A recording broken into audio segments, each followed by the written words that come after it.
पुद्गल आदि से संबंधित ये सारे भाव हैं। कौन कौन से? अध्यवसान आदि जितने भी भाव हैं ये सारे भाव पौद्गलिक हैं, ऐसा अधिकतर आगमों में कहा है। अधिकतर आगमों में कहा, मतलब मैंने कल भी आपको बताया था कि चारों अनुयोग में आप जर्नली ज़्यादा देखेंगे तो कौन सी बात मिलेगी? राग जीव का है, करणानुयोग, प्रथमानुयोग, चरणानुयोग, द्रव्यानुयोग में भी चारों के चारों अनुयोग में राग को जीव का ही सिद्ध किया गया है।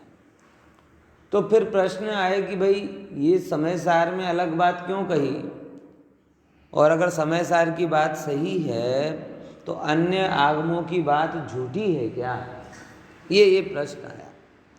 तो समाधान ये है कि ना समय सार की बात झूठी है और ना अन्य आगम झूठे हैं, बराबर नए भेद है। कौन सा भेद है? नए भेद है। नए भेद मतलब समय सार संयोग से रहित शुद्ध निश्चय की दृष्टि से आत्मा का कथन करता है, और अन्य आगमों में व्यवहार से संयोग के साथ जीव का कथन किया गया। आई कि नहीं ये बात समझ में?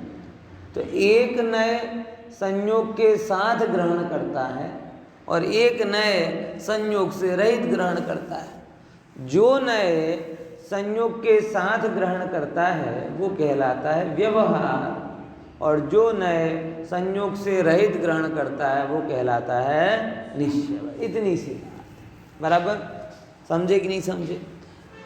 जब बात बंधने और छूटने की चल रही हो, ध्यान से समझना। क्या बोला? जब किस अपेक्षा से बात चल रही हो? बंधने और छूटने से, मोक्ष को पाने की, संसार बढ़ाने की या घटाने की। बात समझ में आ रही है ना? बहुत गहराई से इस बात को समझना, मार्मिक है। कब प्रयोग करना है? जब बात किसकी चल रही हो? बंधने छूटने की, कि ये आत्मा इनसे बंध रहा है और इस आत्मा को इनसे छूटना है, तब इन रागादि को जीव का कर्ता माना जाता है, और उन या रागादि को जीव का कर्म माना जाता है, और उनमें जो आनंद आदि की भावना है उसे बोला जाता है कि जीव इनका भोक्ता बना। आई कि नहीं ये बात समझ में? इसी पॉइंट ऑफ व्यू से श्रीमद् ने 6 पद में से 4 पद तो करता है, भोगता है, मोक्ष है और मोक्ष का मार्ग है। ये 4 पद किसको टारगेट करके लिखे? पर्याय को टारगेट कर। फिर से क्या बोला? नहीं ये बात समझ में? अरे 6 पद है ना, पता होगा। जीव है, नित्य है, करता है, भोगता है और मोक्ष है और मोक्ष का मार्ग। इन 6 पद में अभी जीव और नित्य को छोड़ दो। करता है, भोगता है, मोक्ष और मोक्ष का मार्ग है। ये चारों चीजों में क्या मूल ध्वनित हो रहा है? ध्वनित क्या हो रहा है इससे? कि यह आत्मा अनादि से रागादि को करते हुए, उसका फल को भोगते हुए दुखी हो रहा है। अब अगर इसे दुखी नहीं होना है तो दुख रहित अवस्था मतलब मोक्ष है, और उस मोक्ष को जाने का एक मार्ग सुख का मार्ग है। यानी इनमें क्या बात आई मुख्यतः? इस आत्मा की अवस्था कि ये कर्म को बांध रही है तो व्यर्थ नहीं जाएंगे, भोगना पड़ेगा, और वो बांधना और भोगना है वो संसार। तो फिर भाई हमें संसार में तो जाना नहीं, तो बोले कोई बात नहीं, दूसरा ऑप्शन है मोक्ष है और मोक्ष मार्ग है। तो जो 2 पद हैं, कर्ता न भोक्ता, वो संसार की सिद्धि करते हैं, और जो लास्ट के 2 पद हैं वो मोक्ष और मोक्ष मार्ग की सिद्धि, मतलब दुख की अभाव की सिद्धि करते हैं। पहले में दुख की सिद्धि है और दूसरे में दुख के अभाव। और शुरुआती 2 में क्या है कि उस दुख और सुख का आधार भगवान आत्मा है, जीव है और नित्य। मतलब एक तो है और ऐसा वैसा नहीं है, वो परमानेंट रहने वाला है कि नहीं? ये बात समझना है। ये 6 पद की बात करते ना, तब ये बात आती है। तो कब आत्मा को ये करता है, भोगता है, लगाना? क्योंकि देखो जैसे ही करता भोगता जिस एंगल से लगा रहे, मोक्ष और मोक्ष मार्ग भी उसी एंगल से लगा, क्योंकि जो बंधा था वो छूटता है। समय सार कहता है, ओहो भाई, ये आत्मा कभी बंधा नहीं, ये आत्मा कभी मुक्त होगा नहीं। क्यों? मुक्त स्वरूप। आज कोई कहेगा अंग्रेजों भारत छोड़ो, अंग्रेजों भारत छोड़ो, कहेगा कोई? कैसी बातें कर रहे हो भैया, हैं? अब तो है ही कहाँ। तो समय सार जिस दृष्टि से देखता है उस दृष्टि में बंधन है ही नहीं। और जैसे ही आपने बंधन का निषेध किया, वैसे ही मुक्ति का निषेध अपने आप हो गया। अरे मुक्ति का निषेध गजब है। लोगों को लगता है कि बंधन का निषेध करो, वहां तक कोई दिक्कत नहीं, लेकिन मुक्ति का निषेध कर देंगे तो धर्म क्या बचेगा? भैया तुम समझो, मुक्ति भी अवस्था है, बंधन के सापेक्ष अवस्था है। इसीलिए जिस नए से बंधन कहा जाता है उसी नए से मोक्ष कहा जाता है। और जिस नए से ये कहा जाता है कि बंधन नहीं है, उस नए से ये भी कहा जाता है कि मोक्ष भी नहीं है। क्योंकि जब हम अपने त्रिकाली स्वभाव को देखते हैं, क्या जब हमने अपने त्रिकाली स्वभाव को देखा और त्रिकाली स्वभाव को देखने पर ये लगा कि ये तो बंधा ही नहीं है, तो मुक्ति का प्रश्न ही कहाँ से? नर्मदा गंगा नदी बहती, बराबर, ये गंगा नदी बहती है। थोड़ा छुआछूत वाला एग्जाम्पल लेते हैं, आज तो कोई ऐसा कह नहीं सकता, लेकिन पहले के उसी गंगा नदी के पानी को कोई ब्राह्मण अपने मटले में भर के ले आया, तो किसका पानी हो गया? वो ब्राह्मण का। कोई शूद्र उसको अपने माटले में लेकर आ गया, तो किसका पानी हो गया? वो शूद्र का। वणिक अपने माटले में लेकर आया, तो किसका पानी हो गया? वणिक। अब पहले तो कितना होता था कि शूद्र का पानी तक पी लो तो फिर से नहाना पड़े जो पानी को पी के अशुद्ध हो रहे हो, उसी पानी में जाके फिर से नहाना पड़े तब शुद्ध हो गए। अब कितना विचित्रता है? अरे कि नहीं? अरे ऐसा होता था कि नहीं होता था? पानी भी पी लिया तो अशुद्ध हो गए। तो प्रश्न ये है कि ये जो बनिए का पानी, शूद्र का पानी, ब्राह्मण का पानी, ये जो भेद हुए वो पानी को देखने पर हुए कि पात्र को देखने पर हुए? अब सारे बनिया भी अपना माटला ले ले, शूद्र भी अपना माटला ले ले, और क्या कहते हैं वणिक भी, ब्राह्मण भी अपना माटला ले, और तीनों माटला ले जाके उस माटले को तोड़ दें। अब पानी कहाँ करा? वो बनिए करा, वो फिर से गंगा हो गया। समझ में आया? यानी गंगा नदी में जब है तब भी गंगा है, और बाद में नदी में मिल गई तब भी ही गंगा थी। तो ये बीच में बना जो कुछ भी बना, क्या कि बनिए का पानी के, और इस पानी को लेकर भारत के इतिहास में बहुत लड़ाइयाँ झेली, मारा मारी तक हो गई है, हत्याएं तक हो गई हैं। किसके कारण? इसने अपना पानी मुझे पिला दिया, उसने तेरा पानी उसे पिला दिया, और ना जाने क्या क्या। अच्छे बुरे पे नहीं जा रहा अभी अपन उस पर, लेकिन एक बात बता रहे हैं, जिस नए से ये पानी बनिए का है, उसी नए से ये पानी शूद्र का है, उसी नए से ये पानी ब्राह्मण का है, और जिस नए से पानी पानी है उस नए से ना तो ब्राह्मण का है, ना बनिए का है, ना शूद्र। बात समझ में आई कि नहीं है? ये दो अलग अलग अपेक्षाएं, समझ में आया है? पुराने समय में इनका इतना ज़्यादा था जोर वर्चस्व कि अगर मैं 100 साल पहले प्रवचन करने के पहले अगर किसी शूद्र का जल पीकर आ जाऊं ना, तो मेरा प्रवचन नहीं सुनोगे लोग, ये तो अपवित्र हो गए, इनका क्या प्रवचन सुनो? ऐसा तो कदाचित उस समय के लोगों ने, ठीक है, लोग व्यवहार के लिए उसका पालन भी किया हो कि भाई खाली खोटा कौन टेंशन ले, अभी ये जिनको सुनाना है वो नाटक करेंगे, उखड़ेंगे, राजी नहीं होंगे, दुनिया भर की बात है। समझ में आया कि नहीं आया?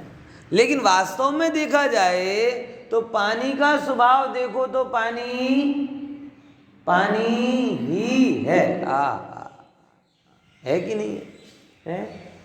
ऐसे ही आत्मा व्यवहार से रहित देखो तो आत्मा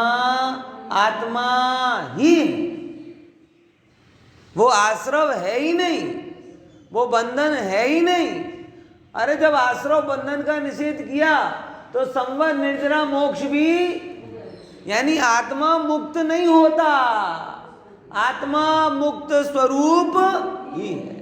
क्योंकि जब हमने उस पानी को ब्राह्मण के माटले में देखा तो गंगा हो गया, ऐसा नहीं, गंगा ही था। ये तो तुमने अलग टैग बना। ऐसे ही जब आत्मा को ज्ञान स्वभाव की दृष्टि से देखते हैं तो आत्मा ज्ञायक ही है। आई कि नहीं ये बात समझ में? तो फिर वही प्रश्न आता है कि व्यवहार फिर क्यों बोला? बता रहे हैं ना क्यों बोला।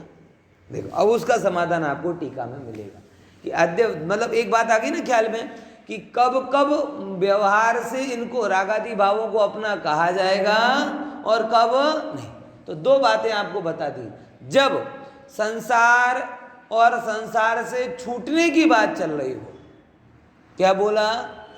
संसार की बात चल रही हो, संसार छूटने की बात चल रही हो, इतना ही नहीं, मोक्ष की बात चल रही हो, मोक्ष को पाने की बात चल रही हो, तब दोनों समय में क्या बात कही जाएगी कि रागादि तेरे हैं और तुझे ही क्या करना है, उनका अभाव करके सुखी होना। लेकिन जब स्वभाव की बात चल रही हो, स्वभाव की बात कैसी कि प्रभु तुझे सुखी होना है क्या? अरे मैं तो सुखी ही हूं। तुझे पूरा होना है क्या? मैं पूरा ही हूं। जब हम इस पॉइंट ऑफ व्यू से बात करते हैं तब ये राग है कहाँ? दिखता ही नहीं है? अब वही बात है कि हम माटले को देख रहे हैं कि पानी को देख रहे हैं। पानी को देखते हैं तो माटला दिखता ही नहीं। कहाँ का पानी, कहाँ का माटला, किसी का भी माटला हो, क्या फर्क पड़ता है? बराबर। लेकिन जब लोक व्यवहार की बात हो है, और आज का नहीं, थोड़ा कड़क लोक व्यवहार 100 साल पहले का, आज तो सब ढीला, सब माटले फूट गए अब तो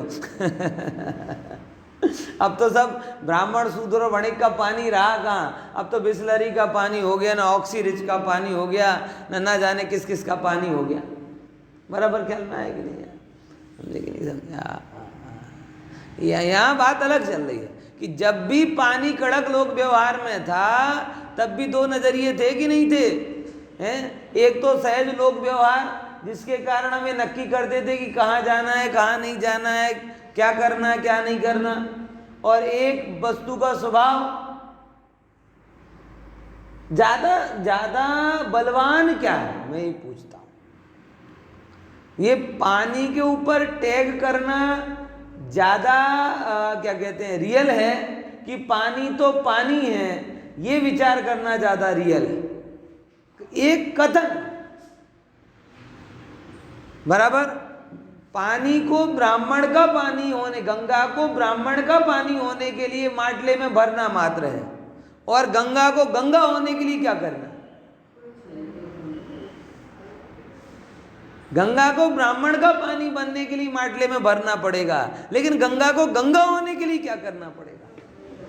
वो तो वैसी ही है। बस समय सार यही कह रहा है, समय सार यही कह रहा है, हे जी तुझे रागादि को अपना कहने के लिए उसके संबंध में आना पड़ेगा, लेकिन उसके संबंध में आना ये तो बहुत क्षणवर्ती। कोई भी माटले में पानी 24 घंटे से ज़्यादा रहता नहीं, या तो पेट में चला जाता है, गटर में चला जाता है, फिर से वो कहाँ हो जाएगा? तो 24 घंटे के लिए वो पानी कहाँ आता है? आपके माटले में आता है। उसके पहले क्या था? गंगा। और 24 घंटे के बाद अगर वो पानी गंगा में पहुँच गया तो फिर क्या हो गया? गंगा। ऐसे ही राग के पहले भी आत्मा ज्ञाता है, और राग हो गया उसके बाद भी आत्मा, यानी रागी होने के लिए कुछ करना पड़ता है, ज्ञानी होने के लिए, जैसे पानी को पानी होने के लिए कुछ नहीं करना पड़ता, स्वभाव से पानी है, वैसे ही आत्मा स्वभाव से ज्ञान। और ऐसे स्वभाव की दृष्टि जब होती है तो खुद ब खुद ये राग आदि का जो बंधन है ना वो कम पड़ने लगता है, तो पर्याय में भी मुक्ति। फिर आप गंगा में ही विश्राम करो, हंस बनकर कहाँ रहो, गंगा में ही रहो, मोती चुको, बाहर आने की जरूरत ही नहीं। ये तो बाहर वालों ने भेद किया, हंस ने कभी भेद नहीं किया, हंस ने तो गंगा में ही अपना घर बनाया है। आती ना एक भक्ति आती है, याद है आपको, साची तो गंगा, अपन आजकल जिनवाणी स्तुति कम करते हैं एक अच्छी परंपरा थी यार, जिनवाणी स्तुतियां करते थे ना तो वो याद होती। सही बात, कुछ काम आप पर सौंपा है ना, अब आप लोग करते नहीं तो मैं क्या करूँ, पंडित जी तमेज कराओ बधु देखो क्या कहते हैं, साची तो गंगा अविच्छिन्न धारा जाके अवगानते शुद्ध होए प्राणी। ये तो अगली याद है, संत चित मराल वृंद वाली लाइन है, उसके पीछे संत चित मराल वृंद रमे नित्य ज्ञान, संत चित मराल वृंद रमे नित्य ज्ञान। क्या कहते हैं कि जो भी संत रूपी चित्त वाले होते हैं, बात कहाँ पे चल रही है कि जो स्वभाव की गंगा में रहते हैं, और उस स्वभाव की गंगा वालों का चित्त कैसा हो जाता है, संत चित्त, मतलब जिनका चित्त कैसा है, संत की भांति हो गया है। मराल वृंद, हंस की भांति ऐसे लोग, वो संत के जैसे हंस की भांति मोती चुग लेते हैं।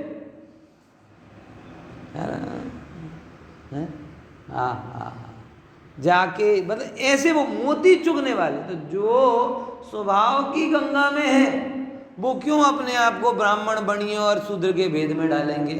वो तो कहेंगे तुम बाहर ये भेद होगा, हमें तो सब क्या है।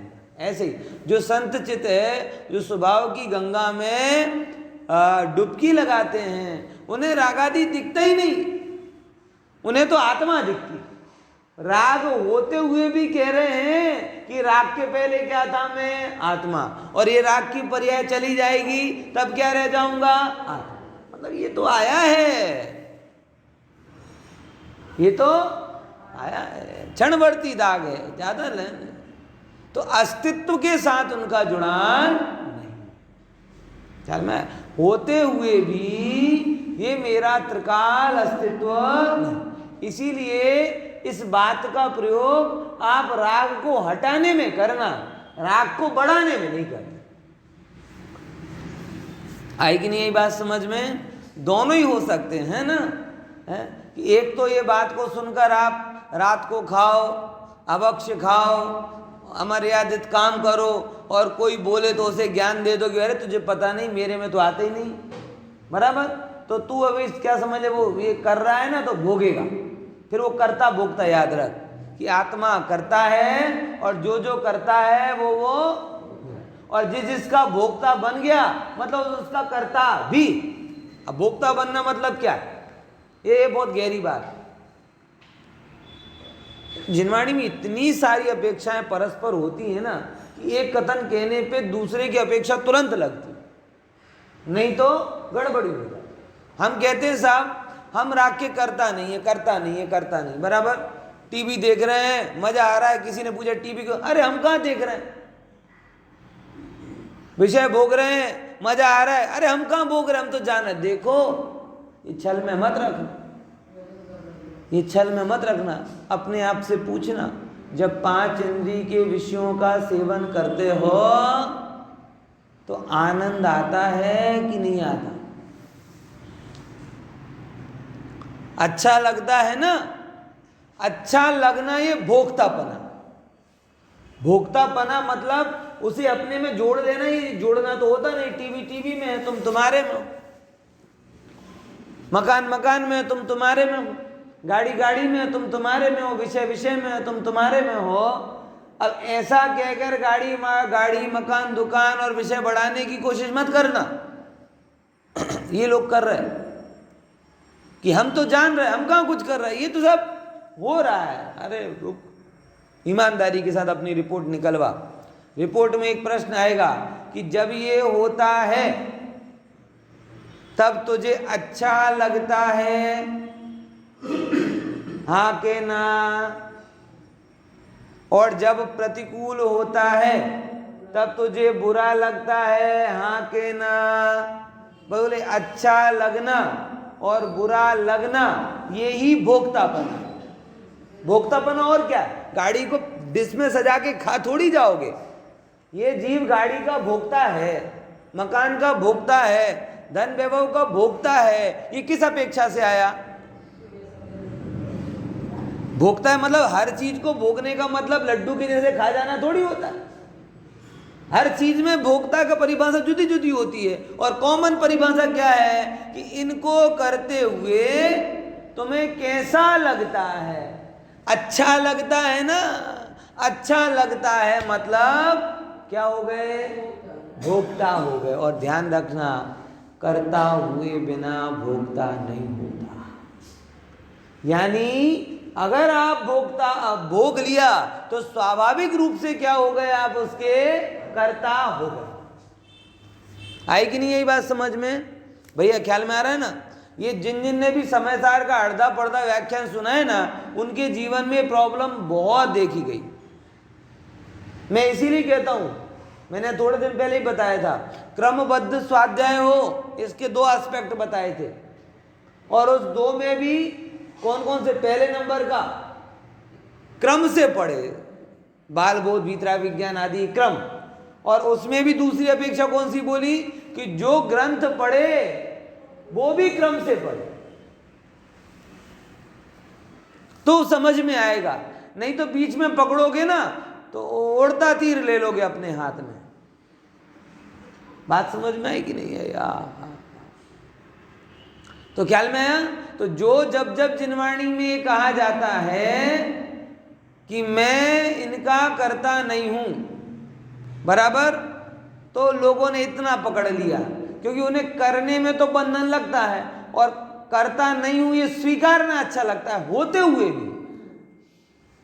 और उन्हें ये लगता है कर्तापना मैंने मान लिया तो मैं बनूंगा, और मैं डिनाई करता रहूं कि मैं करता नहीं हूं, मैं करता नहीं हूं, मैं करता नहीं हूं। ये लगभग वही बात है कि कैंसर फर्स्ट स्टेज में है, मुझे कैंसर नहीं है। वो स्टेज बढ़ जाएगी, सेकंड हो जाएगी, फिर मुझे कैंसर नहीं है, फिर डिनाई करोगे, फिर थर्ड हो जाएगी, फिर बोलोगे नहीं मुझे कैंसर नहीं है, फिर डिनाई करोगे, फोर्थ स्टेज हो जाएगी, नहीं मुझे कैंसर नहीं है, डिनाई करोगे तो क्या होगा? मर जाओगे ना, नकारोगे। बात को समझो, इस शब्दों के भ्रम में मत पड़ो। सिंपली हम अपने आप को विचारें गंभीरता के। दुकान में धंधा अच्छा होता है तो अच्छा लगता है ना? बढ़िया लगता है ना? ये जो बढ़िया लगना है ना, ये भोक्ता भाव। बाकी धन बढ़ा वो भोक्ता नहीं है। धन बढ़ने पर जो अच्छा लगा वो कहलाया शुभ कर्म का भोक्ता। आपकी दुकान का जो मुनीम होता है ना, वो भोक्ता नहीं बनता, वो ज्ञाता रहता है। अब बोलो, आपका जो ऑफिस के कर्मचारी है ना, उसे पूरा आपका बैलेंस पता हो कि भाई इतना बिजनेस हुआ, ये हुआ, वो हुआ, वो ज्ञाता रहता है, बराबर। क्यों? क्योंकि 5 करोड़ का धंधा हो जाए, चाहे 2 करोड़ का हो, चाहे 2 लाख का हो, मेरा क्या है? वो क्या रहता है? ज्ञात। जान कर भी उसे हाँ थोड़ा बहुत ऊपर ऊपर से कह भी देता है, ऐसा भी नहीं है। क्या बात है सेठ जी, बहुत बढ़िया। लेकिन वो क्या किसके लिए रहा है? पगार बढ़ा दो ना सीधा सीधा। वो यहाँ वहाँ की सब बातें करके लास्ट में तो एक ही बात कहेगा ना, હવે સેઠ આટલું થયો છે ને અમે કરીએ છીએ તો તમે ખાઓ છો ને, તો થોડુંક અમારો બી ધ્યાન રાખો। मतलब उसका आनंद वो 5 करोड़ में नहीं है, उसका आनंद किस में है कि यहाँ 5 करोड़ बढ़े तो 1500 क्या बढ़ेंगे, मेरे में भी बढ़े, पगार में बढ़ना चाहिए, ऐसी वो अपेक्षा रखता। और उसका शोक हर्ष मनाने का हेतु 5 करोड़ नहीं है, उसका हर्ष मनाने का हेतु कितना है, केवल जो 1500 जो उसकी कैलकुलेशन है ना उतना। आई कि नहीं बात समझ? એ જ વસ્તુ કહેવાય, બીજું કંઈ નથી। બાકી તો વસ્તુ વસ્તુમાં છે જ, એ તમારામાં આવી ક્યાંથી? એ જે તમારા અંદરમાં સારાપણું લાવ્યું, એમાં ખોટુંપણું લાગ્યું, એનામાં પછી વધારવાનો ભાવ થયો, હજી વધારવાનો ભાવ થયો, એ જ બધું ભોગતાપણું છે। અને જ્યારે જેમાં તમે ભોગતા થયા એના તમે કરતા થઈ જ ગયા, કેમ કે કરતા થયા વગર भोगता थवा। तो मैं कहता हूँ कि हमारा जो बैलेंस शीट में बढ़ता है, आपकी बहुत मैंने अपने देखा है मुमुक्षु में भी, क्योंकि ये सब सूक्ष्म बातें करते मुमुक्षु ही है, बाहर वाला को तो पढ़ ही नहीं। इसीलिए ऐसा नहीं कहना कि मुमुक्षुओं को टारगेट कर रहा हूँ, टारगेट इसीलिए कर रहा हूँ क्योंकि उन्होंने विचारा है, अन्य तो बिना विचारे कर रहे हैं। बात समझ में आई कि नहीं? वो तो बेचारे ये तो विचार कर रहे हैं। हाँ, आगे नहीं। तो अपने जब मुमुक्षुओं में जब कई बार होता है तो हम डिनाई करते हैं उस चीज़ को, क्योंकि हमारे पास एक तर्क आ जाता है कि नहीं मैं करता नहीं हूँ, मैं जानता हूँ। भैया जानता हूँ क्या आएगा कि जैसे आपका मुनीम है ना, जैसे आपके एम्प्लॉय है ना, बढ़ते हुए नफ़े से बहुत ज़्यादा संतुष्ट नहीं होते। क्यों? क्योंकि उन्हें पता है कि मेरा कुछ बड़ा नहीं, और घटते हुए नुकसान से भी बहुत ज़्यादा चिंतित नहीं होते।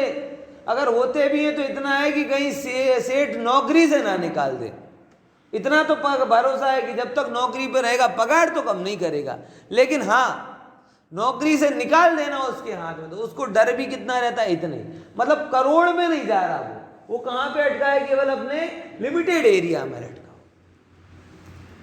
आई कि नहीं ये बात समझ में, है ना? यही करता भोगता है कि जब हमें उसमें सुख दुख आदि वेदन होने लगता है और अनंत गुना कि अभी ऐसा करने से इतना लाभ हुआ, और करेंगे तो और होगा, और करेंगे तो और, मतलब एक नहीं हो रहा, उसमें पूरी की पूरी श्रृंखला चल रही। और ऐसे ही उसमें तो भोक्ता जैसे जीव बन जाता है, वैसे करता अपने आप। आप कभी कर्ता शब्द से अपने आप को नकारना नहीं, आनंद ले रहे हो ना उसमें, मतलब क्या है, भोक्ता हो, और भोक्ता हो रहे हो मतलब क्या है, कर्ता हो, और कर्ता भोक्ता बने मतलब कर्म बंधन करे, कर्म सोई करता, जो जाने सो जानन हार। ये कर्ता बन गए, कर्ता बन गए ना तो कर्म बंधन हो गया, कर्म बंधन हो गया तो फिर उसे भोगना पड़ेगा, फिर भोगने का उदय आएगा, फिर भोक्ता बन जाओगे, फिर कर्ता बनोगे, फिर बंधोगे, फिर उदय आएगा, फिर भोक्ता बनोगे, फिर कर्ता हो जाओगे, फिर बंधोगे, ये संसार चलता रहेगा। बराबर? अब रुकेगा कैसे? उदय आया, लाभ हानि रूप, मान सम्मान रूप, जय पराजय रूप, संयोग वियोग रूप, अरे रे रे मेरा है कहाँ? आत्मा तो किसी बर्तन माटले में आता ही नहीं, मैं तो ज्ञायक हूँ, मैं तो ज्ञायक हूँ। तो उदय आके क्या हो गया, खिर गया। आप भोक्ता बने नहीं, क्योंकि आपने उसमें कोई भी राग देश सुख दुख की अनुभूति की नहीं, और भोक्ता बने नहीं तो मतलब कर्ता बने नहीं, और करे बिना कर्म बनते नहीं, बंधे बिना उदय में आते नहीं। ये मुक्ति की परंपरा चालू हो गई। आई कि नहीं भैया? समझे कि नहीं समझे? सरल है ना, सरल है ना? आगे पूरी बात ख्याल में। तो करे बिना भोगे बिना करता होता नहीं, और करता हुए बिना बनता नहीं, बंधे बिना उदय में आता नहीं, और उदय में आए ही नहीं। तुम सहज ज्ञाता के ज्ञाता रहे, जैसे थे वैसे हो गए। जो कहते पानी गंगा निर्मल थी और निर्मल हो गई, ये मोक्ष हो गया आपका। अब इसे आप मोक्ष कहना हो तो कहो, नहीं तो हम तो ये कहेंगे वो तो मुक्त ही था। इसीलिए तो द्रव्य दृष्टि का जोर आता है। तो सौगानी जी जैसे कहते हैं, मोक्ष की पर्याय को आना हो तो आए, मैं तो अभी शुद्ध हूं। क्या जोर आता है द्रव्य दृष्टि प्रकाश में जब सौगानी जी लिखते हैं, क्या बोलते हैं वहां पे? मोक्ष की पर्याय को आना हो तो आए, मैं तो, क्योंकि जो बंधा था वो मुक्त हुआ, मैं तो बंधा ही नहीं था, मैं तो बंधा ही नहीं। और ये बंधा नहीं था, इसकी प्रतीति ज्ञायक पने की प्रतीति में होगी। आप अपने आप को छल में रखोगे तो वो आप क्या कर रहे हो, फर्स्ट स्टेज के कैंसर को सेकंड स्टेज का कर रहे हो, सेकंड स्टेज के कैंसर को थर्ड स्टेज का कर रहे हो, और थर्ड स्टेज के कैंसर को आगे बढ़ा रहे हो। और उसके आगे की क्या होती है फिर? राम नाम। तो छल में नहीं रहना। क्या नहीं रहना? छल में नहीं रहना। आपको समझना है, धन के प्रति अपनी पकड़ को समझना है, भोगों के प्रति अपनी पकड़ को समझना है, विषयों के प्रति अपनी पकड़ को समझना। ये कैसा है कि एक तरफ स्वाध्याय करते जाओ और दूसरी तरफ पकड़ जरा भी ढीली ना हो। जिनवाणी में ऐसा तो नहीं बताया भैया। जिनवाणी में तो ऐसा कहा है, यथा यथा समायाति संवित्वम तत्वमुत्तमं तथा तथा न रोचन्ते विषया सुलभे स्वापी। जैसे जैसे अंदर में तत्व ज्ञान भरता जाता है, तथा तथा न रोचन्ते, वैसे वैसे रुचिवान नहीं लगते। कौन? विषया सुलभे अपि, कि जो सुलभ में भी सुलभ ऐसे पड़े होंगे ना आपके सामने, चक्रवर्ती की संपत्ति हो, देवांगना हो, धन वैभव हो, वो सब रुचिकर नहीं लगता। ये बात गहरी है, आप समझो। आज हम लोगों में से कितने ऐसे हैं कि एक तरफ धन का लाभ दिख रहा हो और दूसरी तरफ स्वाध्याय आदि हो, तो स्वाध्याय को गौण कर, धन के लाभ को गौण करके स्वाध्याय कर लो। विचार करके वो आ रहे थे पंडित जी, तभी क्लाइंट आ गया तो जाओ। वो आ रहे थे तभी उसका फोन आ गया तो करो, वहां जाना है, ये जाना, मतलब ऐसा होता है। आत्मा गौण। अब उसके बाद में कहे कि हम तो करता नहीं है, 100% करता हो। आत्मा का विस्मरण होना ही करता बना, क्योंकि धन आत्मा के लिए नहीं था, भोग आत्मा के लिए नहीं थे, बराबर, और ज्ञान आत्मा के लिए था, बराबर। अब आपने क्या किया? धन भोग के लिए ज्ञान को छोड़ा। जो आत्मा यानी मेरे लिए में होना चाहिए था ना, लेकिन मैंने क्या किया? जो मेरे लिए नहीं है, उन चीजों के कारण जो मेरे लिए है उस चीज को छोड़ दिया। इससे बड़ा कर्तापना मोह का क्या होगा बताओ? अब फिर हम तो ज्ञाता है, पर कुछ नहीं, हम तो सब सारे सब बातें हैं। ये क्या कर रहे हो? डिनाई कर रहे हो तुम। फर्स्ट स्टेज के कैंसर को सेकंड में, सेकंड को थर्ड में, सुधारने की बजाय। समझे कि नहीं समझे? छल है ये क्या है? छल है। कैंसर की गांठ अंदर में है, ये मेरा स्वभाव नहीं, ये बात तय है। लेकिन अगर है तो केयर करने लायक है। वो कैंसर मतलब गांठ ही होता है ना, और क्या है? कैंसर मतलब गांठ एक प्रकार की, बराबर, और कुछ तो है नहीं। कैंसर का मतलब जो चीज शरीर में नहीं होनी चाहिए स्वाभाविक रूप से, वो हो जाए, उसी को तो क्या बोलते हैं? कैंसर। और क्या है कैंसर? और वो कहीं पर भी हो जाए, खून में हो जाए तो ब्लड कैंसर, आंतड़ा में हो जाए तो आंत का कैंसर, गले में हो जाए तो गले का कैंसर, मुंह में हो जाए तो मुंह का कैंसर। ये है क्या? एक प्रकार के पुद्गल परमाणुओं का पिंड, जो तेरे शरीर का स्वाभाविक हिस्सा नहीं। स्वभाव होता तो 100 साल तक चले, कोई दिक्कत नहीं, और विभाव है तो 2 साल में केस खत्म। होता है कि नहीं होता ऐसा? सही है कि गलत? गलत भी हो तो डॉक्टरी ज्ञान गलत होगा, वेद ज्ञान गलत नहीं है। बोले नहीं पंडित आप गलत बोल रहे हैं, 2 साल में नहीं होता, मुंह का कैंसर तो 10 साल भी चल जाता है। और ठीक है वो गणित ही है, वो डॉक्टरी ज्ञान की गलती लगा ले। स्वभाव है तो सालों साल चल सकता है, और विभाव है तो अल्प समय में खत्म। ये बात यहां समझनी। ये राग स्वभाव है कि विभाव? बराबर। जैसे गांठ स्वभाव है कि विभाव शरीर का? बराबर। तो गांठ को निकाला जाता है ना, तो राग को निकालना चाहिए ना। अब निकाला क्यों जाता है? वो शरीर का है इसीलिए निकाला जाता है कि शरीर का में होते हुए भी शरीर का नहीं है, इसलिए निकाला जाता है। शरीर में होते ऐसे ही राग आत्मा में हो रहा है, लेकिन आत्मा में होते हुए भी वो आत्मा का नहीं है, इसीलिए निकाला जाता। जैसे जो स्वभाव नहीं होता शरीर का, वो शरीर के लिए हानिकारक होता है शरीर का ना होते हुए भी, ऐसे ही जो आत्मा का स्वभाव नहीं है, आत्मा का ना होते हुए भी वो हानिकारक। जैसे उसको गांठ को निकालने का सबसे पहला उपाय यह है कि आप उसे डिटेक्ट करो, और दूसरा उपाय यह है कि उसे अपना अंश मत समझो, और तीसरा उपाय यह है कि मेरा नहीं है तो मुझे निकालना है। 3 उपाय हो गए। सबसे पहले क्या करते हैं हम? वो कौन सी टेस्ट करते हैं?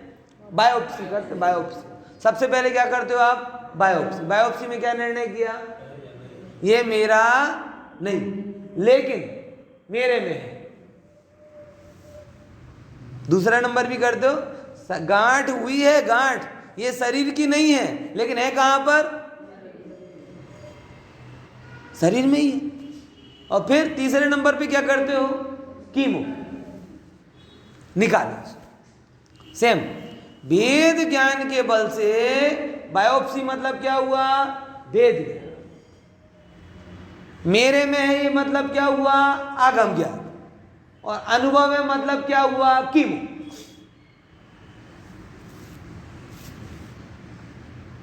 आगे बात समझ में? समझो आगे ख्याल में? फिर से क्या बोला प्रशांत भाई? 3 बात। बायोप्सी किया बराबर, मतलब वेद ज्ञान किया कि ये दोनों चीजें मेरे में हैं, मेरी नहीं। आगम ज्ञान में क्या निर्णय किया? कि मेरे में। और वेद ज्ञान से क्या निर्णय किया? कि होते हुए भी मेरी नहीं। जैसे बायोप्सी में क्या आया? ये गांठ हो गई है, बराबर। ये गांठ और अंग अंग जुदे दिखे ना, बोले ये हुई आपका भेद ज्ञान। फिर उसके बाद में है कहां पर? बोले मेरे में इसका। और फिर तीसरे नंबर पे क्या किया? कीमो। तो वैसे ही तीसरे नंबर पे क्या आता है? फिर स्वानुभव। अपने में ऐसा अपनापन किया कि सारे राग जल गए, कीमो हो गया, निर्दोष हो गया। इनमें से कौन सा अंग हटाया जा सकता है? ना ये हटाया जा सकता है कि आत्मा और राग भिन्न भिन्न है, ना ये हटाया जा सकता है कि आत्मा में राग नहीं है, और ना ये हटाया जा सकता है कि आत्मा रागमयी ही है। क्योंकि आत्मा रागमयी होने पर भी मेरा स्वभाव नहीं है, अनुभव में वैसा दिखाई नहीं देता। तो अगर ये मान लोगे कि आत्मा रागमयी ही है तो कीमो का उपचार ही नहीं रहे। कोई कीमो ऐसी कहे कि साहब आंतरडे का कीमो करवाना है तो ना रहेगा कैंसर की गांठ और ना रहेगी आंत, स्वाह, तो वो तो कसाई है। ऐसा डॉक्टर नहीं है, वो क्या है? बहुत गहरी बात है। ये यहाँ पे बता रखा था मैं कि भाई ये अध्यवसानादि भाव को अगर जीव का ना माना जाए तो यहाँ पे बोलते एक लाइन है ना कि जैसे अपन वो कई बार पढ़ते हैं, कौन सी? कि जैसे राग को मसल देने से हिंसा नहीं होती। ये जो अपन एक कई बार कोटेशन आपने सुना होगा, वो कहाँ से है? बोले यहाँ से है। वो देखो यहाँ पे लिखा है, कहाँ पे आया? देखो पढ़ देता हूँ, टीका का पाठ करता हूँ। આ બધાએ બધે અધ્યવસાનાદિ ભાવ જીવ છે એવું જે સર્વજ્ઞ દેવે કહ્યું છે. જો કે વ્યવહારને અભૂતાર્થ છે 11મી ગાથા, તો પણ વ્યવહારને પણ દર્શાવ્યો છે. કારણ કે જેમ મિલેચ્છ ભાષા મિલેચ્છને વસ્તુ સ્વરૂપ જણાવે છે 8મી ગાથા, તેમ વ્યવહારને વ્યવહારીજનોને પરમાર્થ કહેનારો છે. તેથી અપરમાર્થભૂત હોવા છતાં ધર્મની પ્રવૃત્તિ માટે કઈ ગાથા? 12મી ગાથા. આ બધું બધી ગાથાઓ આવી રહી છે. ધર્મ તીર્થની 12મી નંબર કી ગાથા એ વ્યવહારને દર્શાવો એ ન્યાય સંગત છે. હવે ચરणान्यु 3 गाथा पढ़ ली, खबर पड़ी? 11वीं गाथा, 8वीं गाथा और 12वीं गाथा. ख्याल में आ रहा है कि नहीं आ रहा? परंतु जो व्यवहार न दर्शावવામાં આવે તો પરમાર્થ શરીરથી ભિન્ન જીવ દર્શાવવામાં આવતો હોવાથી જેમ ભસ્મને મસળી નાખવામાં હિંસાનો અભાવ છે, તેમ ત્રસ્તાવર જીવોનું નિશંકપણે મર્દન કરવાથી हिंसाનો અભાવ ठहरसे, તેથી બંધનો અભાવ ठहरसे. जो विचार करके एक तो आत्मा के अनुभव से बंध का अभाव करना और दूसरा ऐसे व्यवहार का निषेध करके मन में सोच लेना कि बंध का अभाव हो गया. मन में सोच लेना, वस्तु व्यवस्था में तो कोई बात नहीं. राग को बसल देने से जैसे हिंसा नहीं होती, बराबर ऐसे ही फिर कहेंगे आत्मा और शरीर तो एक है नहीं, तो क्यों ये बक्ष बक्ष का विचार करें, क्यों क्या करें? कुछ है ही नहीं. इसीलिए यहाँ पर ये बात कही कि व्यवहार की स्थापना आवश्यक है. ये अपन ने पूरी चर्चा जो ली उसमें ये बात मुख्य आई. विशेष चर्चा कल करें.